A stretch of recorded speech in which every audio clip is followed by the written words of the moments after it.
इन्होंने कहा कि ये 103 देरी है यहाँ पे ब्राह्मणों के गांव में, तुम यादव होकर के यहाँ भागवत कहने आए हो। और इन्होंने बहुत हमें मारकूट करना शुरू कर दिया। रात भर इन्होंने बहुत टॉर्चर किया सर, यहाँ तक कि हमारे बाल काट दे। और जो परीक्षित बना था, परीक्षित की मैडम से इन्होंने मूत्र, बोले भाभी आप अपना मूत्र ले आओ, उसे मूत्र से हमारे ऊपर छिड़का इन्होंने, बोले ये अपवित्र हो गए। ये 2025 का भारत है और घटना है उत्तर प्रदेश के इटावा की। इटावा के बकेवर इलाके के दादनपुर गांव में भागवत कथा होनी थी। कथावाचक और उनके सहायकों की जाति पूछने के बाद यादव बताने पर उनके सिर मुंडवा दिए गए, नाक रगड़वाई गई और इलाके की शुद्धि करवाई गई। और मीडिया में आए पीड़ित संत सिंह यादव के बयान की माने तो किसी महिला का यूरिन मंगवाया गया और उससे इनको पवित्र करवाया गया। मामले पर आग बबूला उत्तर प्रदेश के फॉर्मर सीएम अखिलेश यादव ने ट्वीट किया, लिखा, हमारा संविधान जातिगत भेदभाव की अनुमति नहीं देता। बट यहाँ पर सवाल ये है कि संविधान की अनुमति की परवाह है ऐसे लोगों को। मेरा नाम संत सिंह यादव है सर। घटना है दानरपुर की। तो वहाँ हम भागवत करने गए। तो जब हम वहाँ गए, पहला श्लोक हो गया, भागवत भी शुरू हो गई। शाम को उन लोगों ने पता लगाया होगा, तो बोले कि तुम्हें पता चलता है कि हो। हमने कहा हम नहीं सर, हम यादव हैं। तो बोले कि आरडी दिखाओ। तो हमने कहा आरडी तो हम लाए नहीं, आधार कार्ड। बोले कि तो हमने कहा नंबर ले लो हमारा, हमारे घर से पता लगा लो। तो इन्होंने नंबर लिया, हमारे बेटे से पूछा, तो बेटे का नाम जैसे आरडी में हमने क्लिक किया तो उसका नाम लिख के आ गया, राज यादव। बात को आगे बढ़ाएंगे, लेकिन आपको याद दिलाते हैं NH10 फिल्म के एक डायलॉग की। सुनिए, गुड़गांव में जहाँ आखिरी मॉल खत्म होते हैं ना, वहीं आपकी ये डेमोक्रेसी और कॉन्स्टिट्यूशन भी खत्म हो जाता है। गूगल की माने तो गुरुग्राम से इटावा 323.4 किलोमीटर है। तो शायद इसी वजह से वहां पे कॉन्स्टिट्यूशन और डेमोक्रेसी पहुंच नहीं पा रहे। वैसे वीडियो वायरल होने के बाद एक्शन लिया है पुलिस ने 4 आरोपियों के खिलाफ। आशीष, उत्तम, प्रथम और निक्की को गिरफ्तार किया गया है और कई और के खिलाफ मामला दर्ज किया गया है। बट द पॉइंट इज कि सालों से जिन मामलों में वीडियो वायरल नहीं होता, उनका क्या होता है, ये समझने के लिए आपको ले चलते हैं 1936 में। एग्जैक्टली 1936 में बाबा साहेब अम्बेडकर की एक किताब आई थी। किताब का नाम था एनहाइलेशन ऑफ कास्ट। और 1936 की ये किताब वैसे ही बर्बरता की कहानियों से भरी हुई थी, जैसी बर्बरता इटावा में संत सिंह यादव के साथ की गई। मतलब कुछ सालों में ये किताब 100 साल पुरानी हो जाएगी। लेकिन हालात जो हैं वो जस के तस हैं। और अगर आपको लग रहा है कि सोशल मीडिया पर किसी एक घटना से आउटरेज है, तो 22 जून की वायरल हुई एक और क्लिप है, वो आपको जरूर देखनी चाहिए। करवाना मैं कह के आया हूँ।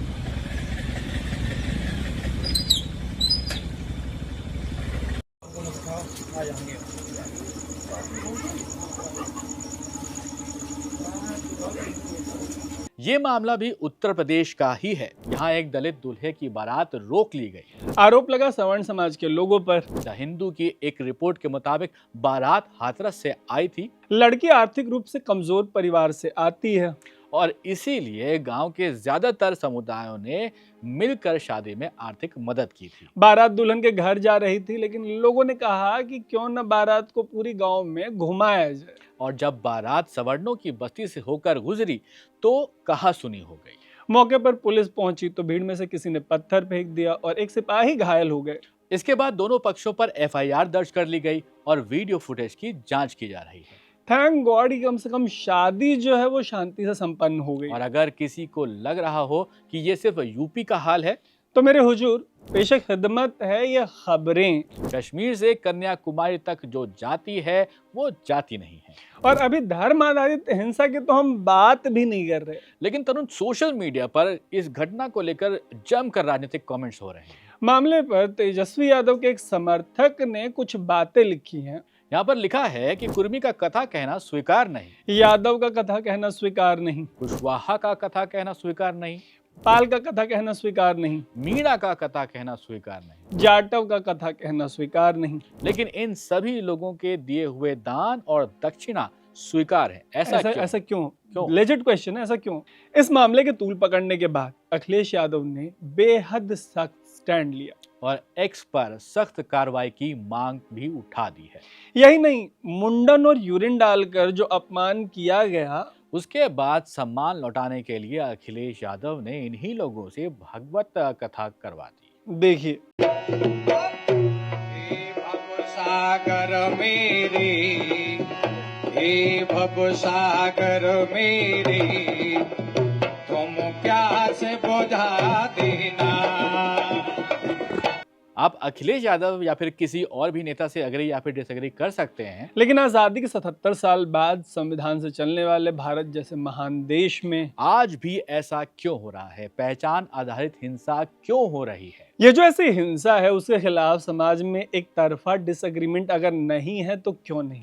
क्योंकि पाकिस्तान जैसी ताकतें भी तो हैं, हमें इन्हीं पहचानों से उलझाकर तोड़ना चाहती हैं वो। जाहिर सी बात है, तो ऐसे पहचानों में उलझ कर हम जुटेंगे या टूटेंगे? और ऐसी ही टीस को जाहिर करते हुए अश्विनी यादव की एक कविता है, उन्होंने लिखी हुई है।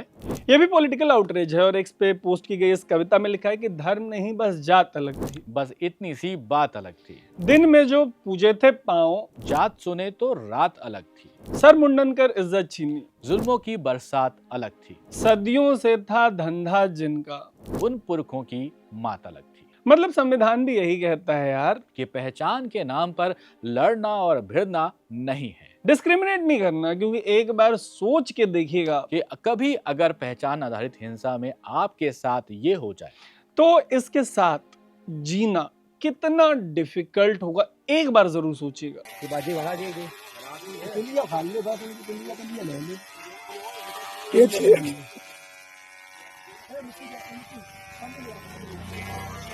कैसी नहीं हुआ ऐसे खा लो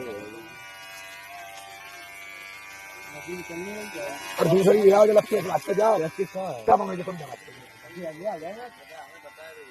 हम देखे आओ तो तुम्हारे क्या तुम भर लो तुम बस कौन बढ़िया कौन रहा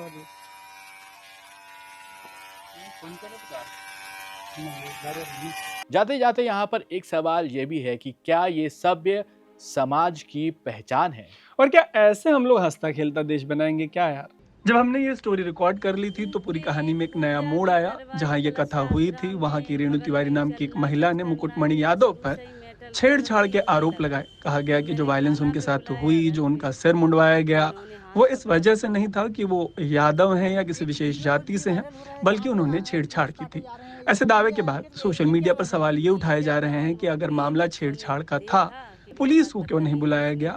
किसी के साथ भी इस तरीके से व्यवहार क्यों किया गया?